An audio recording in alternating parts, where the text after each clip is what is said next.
Qué sufrimiento por parte de Ferrari en la clasificación. Hemos visto a Leclerc séptimo y a Hamilton octavo, detrás de un Williams, el de Albon, detrás de un Racing Bulls, el de Tsunoda y detrás de todos los equipos top en realidad, porque Ferrari en la clasificación se ha demostrado como la cuarta fuerza, no solo en la clasificación. Ahora vamos a ver también los tiempos, vamos a analizarlos juntos, vamos a ver las diferencias, el detalle, y es una gran pena ver a Ferrari así en dificultades.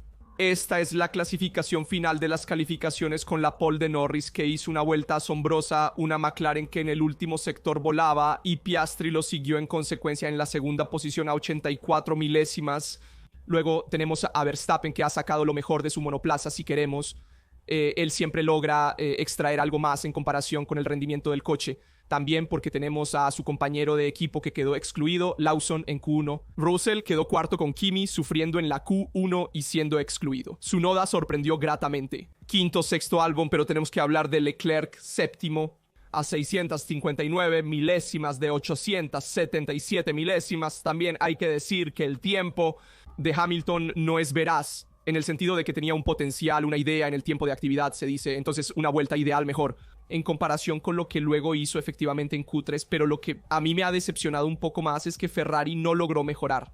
Ahora vamos a revisar todos los detalles de Q1, Q2 y Q3, por favor. Deja un me gusta y suscríbete para no perderte ningún video que se publica aquí en el canal todos los días. Te mantengo actualizado con todas las noticias sobre la Fórmula 1 y específicamente sobre Ferrari. Entonces, como dije, primero lo que me dejó un poco sorprendido fue ver a una Ferrari que no logró mejorar desde la Q1, Q2 y Q3 tanto como los otros equipos. Pero ahora les mostraré la diferencia entre cada equipo, cómo mejoraron en las diferentes sesiones, porque es interesante ver cómo McLaren pasó de la Q1 a la Q2, mejoró casi medio segundo, y de la Q2 a la Q3 3 décimas, así que en total, considerando los dos cambios de sesión, mejoró 8 décimas.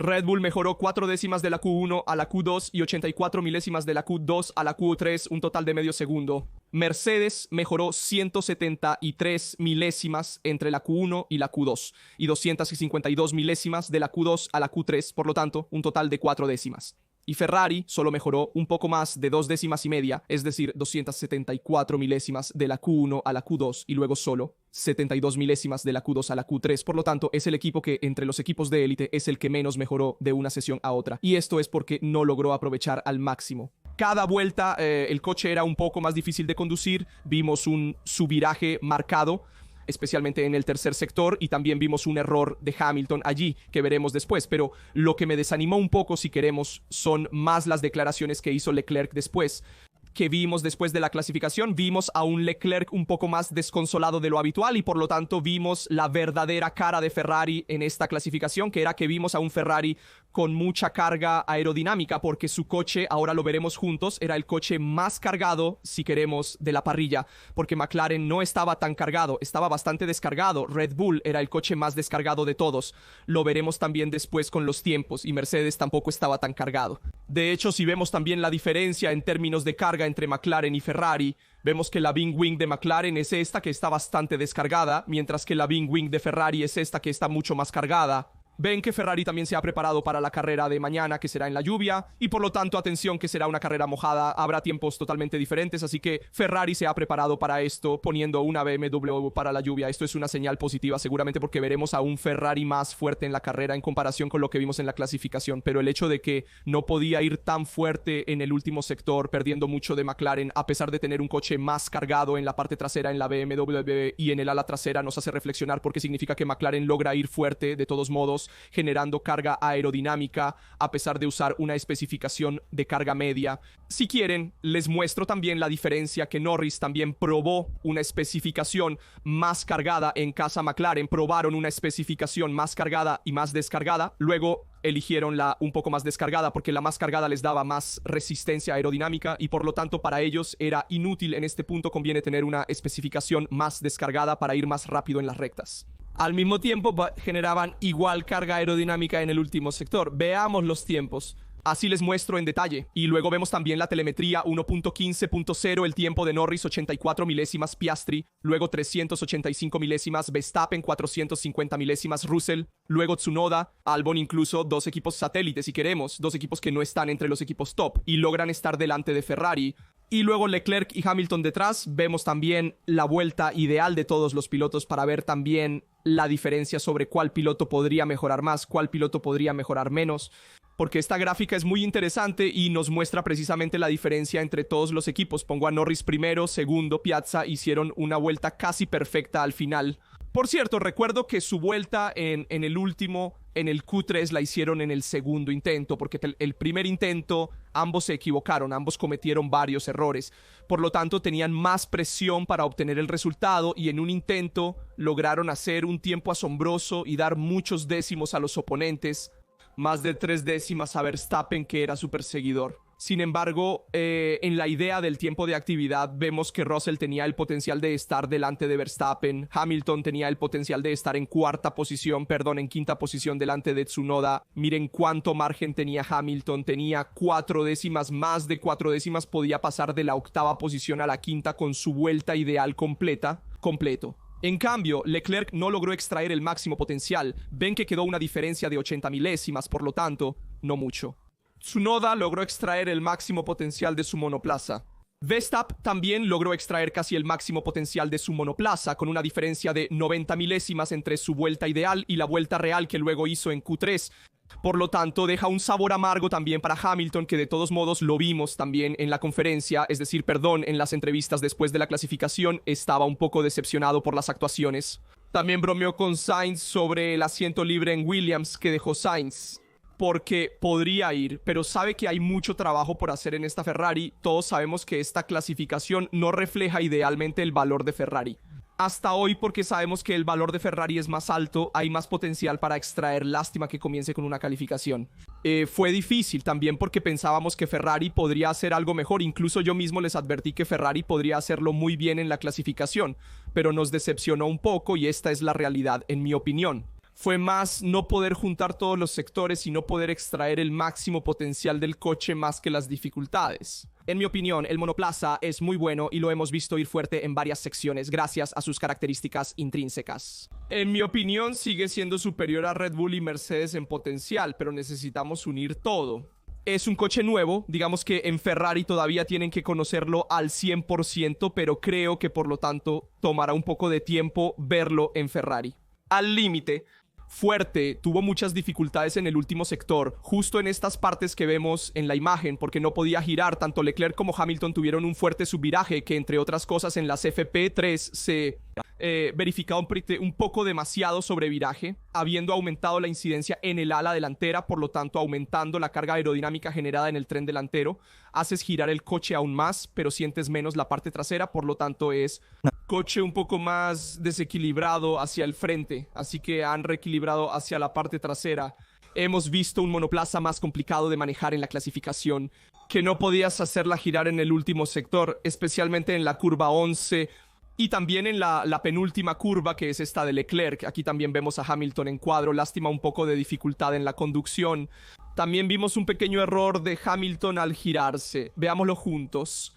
Y luego vamos a ver también la telemetría, porque la telemetría nos da muchas respuestas sobre el comportamiento de Ferrari y donde ha tenido un poco más de dificultad si queremos a Ferrari en estas calificaciones. Aquí tenemos a Hamilton, el replay que vamos a ver. Aquí estamos en la curva 11 y quiero mostrar cuadro por cuadro. Veamos un momento que aquí llega ya un poco ancho al punto de cuerda, si ven a Hamilton, y luego pierde la parte trasera, por lo tanto tiene este efecto de sobreviraje en salida, pero que es dado por un subviraje en entrada en recorrido. No logra llegar al punto de cuerda, por lo tanto necesita más ángulo de volante yendo hacia la salida de la curva y vas a perder la parte trasera, y eso es lo que le pasó a Hamilton. Tienes la corrección luego en el bordillo y va a perder la parte trasera. Hamilton ha sido también afortunado porque no se estrelló contra el muro, pero simplemente hizo este giro y se mantuvo en la pista, no se salió de la pista, ni siquiera tocó la grava.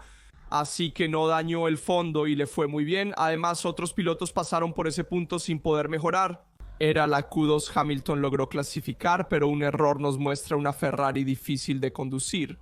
Exceso de subviraje, el problema principal de la SSF25 hasta el momento. Es extraño verla tan subvirante, especialmente en condiciones de clasificación, cuando hay más agarre y cuando es una máquina más ligera que gira con mayor facilidad. Dicho esto, vamos a ver ahora la telemetría, porque Hay algunas cosas que decir y luego terminamos de analizar las calificaciones porque quiero decir algunas cosas tanto sobre Ozon, sobre Antonelli y todos los demás pilotos, pero primero vamos a ver las diferencias en la telemetría que son muy interesantes y vamos a ver la diferencia entre Norris y Leclerc primero en la vuelta rápida, entonces 1.15.0 de Norris, 1.15.7 de Leclerc, una diferencia abismal y vemos que la mayor parte de la brecha proviene del último sector. Mira, es justo en las últimas curvas cuánto pierde Leclerc en comparación con Norris.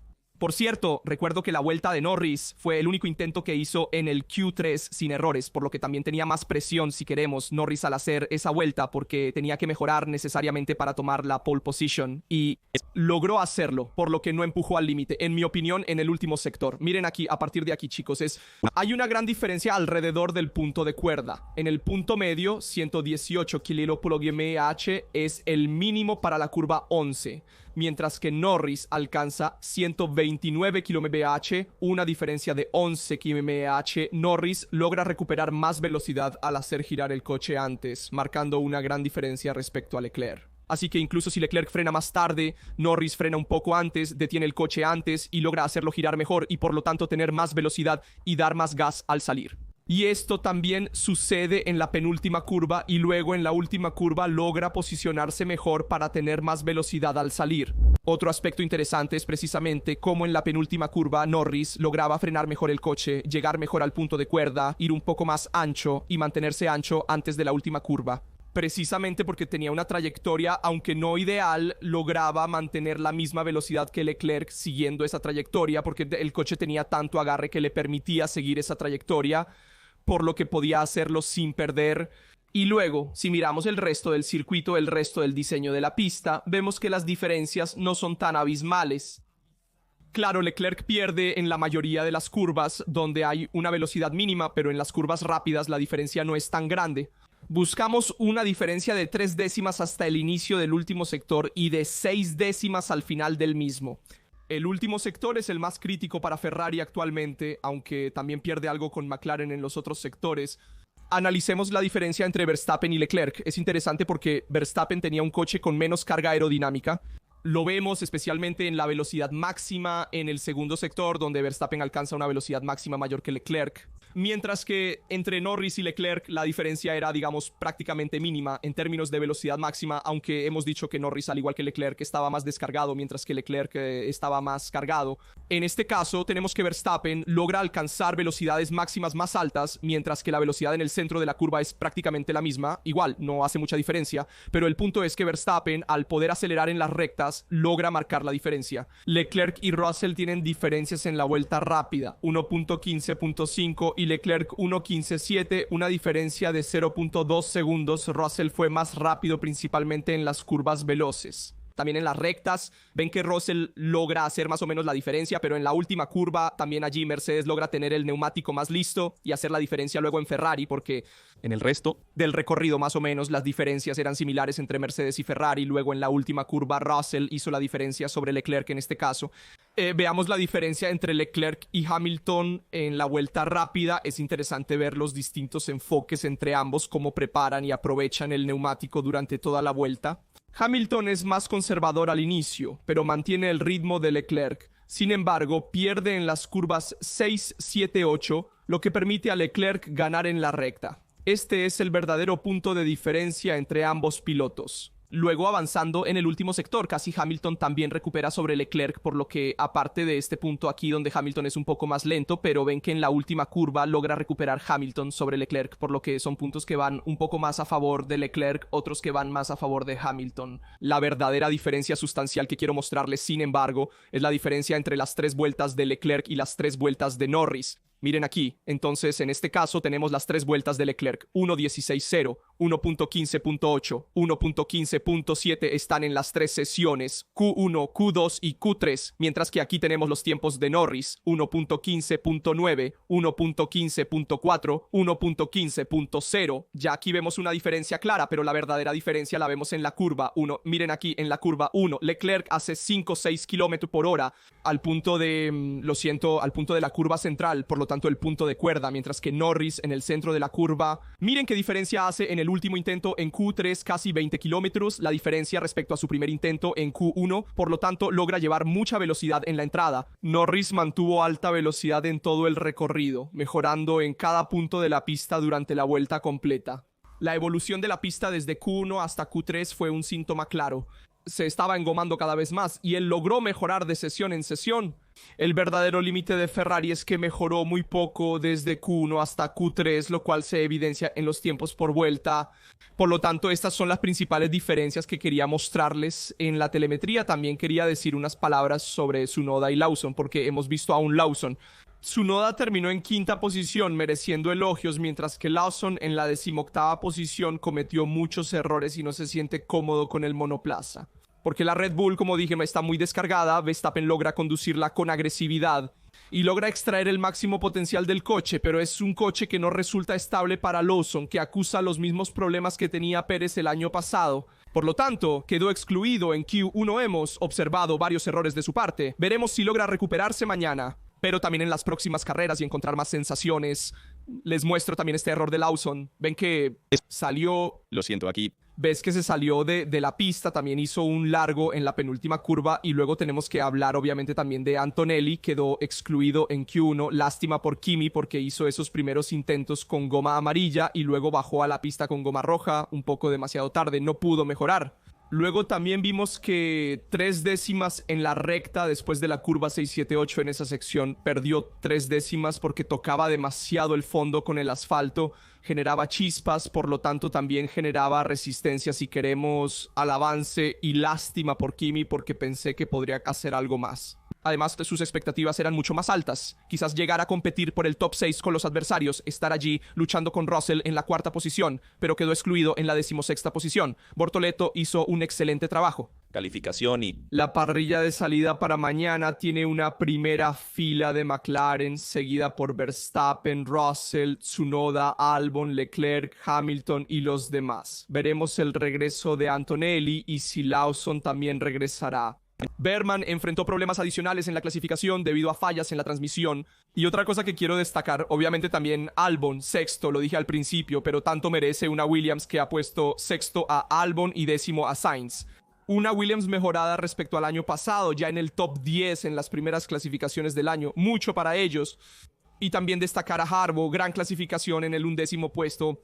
Es cierto, no está al nivel de Tsunoda, pero ya me ha convencido en este inicio de campeonato.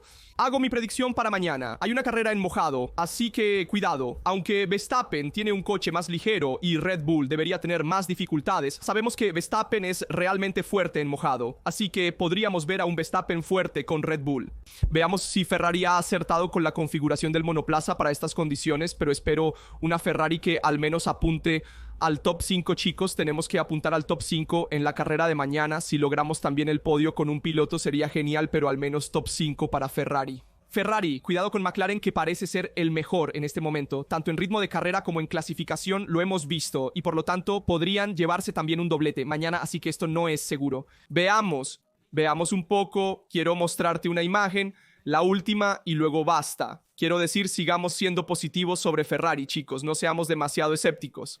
Estas calificaciones no han convencido, como lo demuestra la expresión decepcionada de Hamilton que te muestro después de las calificaciones. Que me recordó la misma de Alonso, está aquí, ahora te la mostraré, que habíamos visto hace algunos años. Desafortunadamente fue una calificación decepcionante para Ferrari, pero tenemos que pensar que es un coche totalmente nuevo. Se necesita un poco de tiempo para entenderlo, de trabajo, de afinar para elaborar la configuración y entonces nada. Perdido es solo la primera carrera, así que calma. Las calificaciones no suenan bien, pero quiero tomarlo con filosofía porque también hemos visto a Hamilton más sonriente en las entrevistas post-calificación. Quiero terminar con la sonrisa contagiosa de Hamilton y decir que no debemos ser demasiado eufóricos ni decepcionados por el rendimiento de Ferrari. Debemos tomarlo paso a paso y tratar de sacar lo máximo del monoplaza. Lo más decepcionante de hoy, si queremos, es que Ferrari no ha logrado obtener el máximo resultado en calificación. Objetivamente, 7º y 8º no son lo mejor que Ferrari pudo lograr hoy. Creo que pudimos llegar al menos al top 5. No son lo mejor que Ferrari pudo lograr hoy. Creo que pudimos llegar al menos al top 5. Ese es el punto doloroso. Ferrari aún no está al nivel de los demás, pero creo que llegará allí. Con el tiempo llegará un nuevo coche para entender.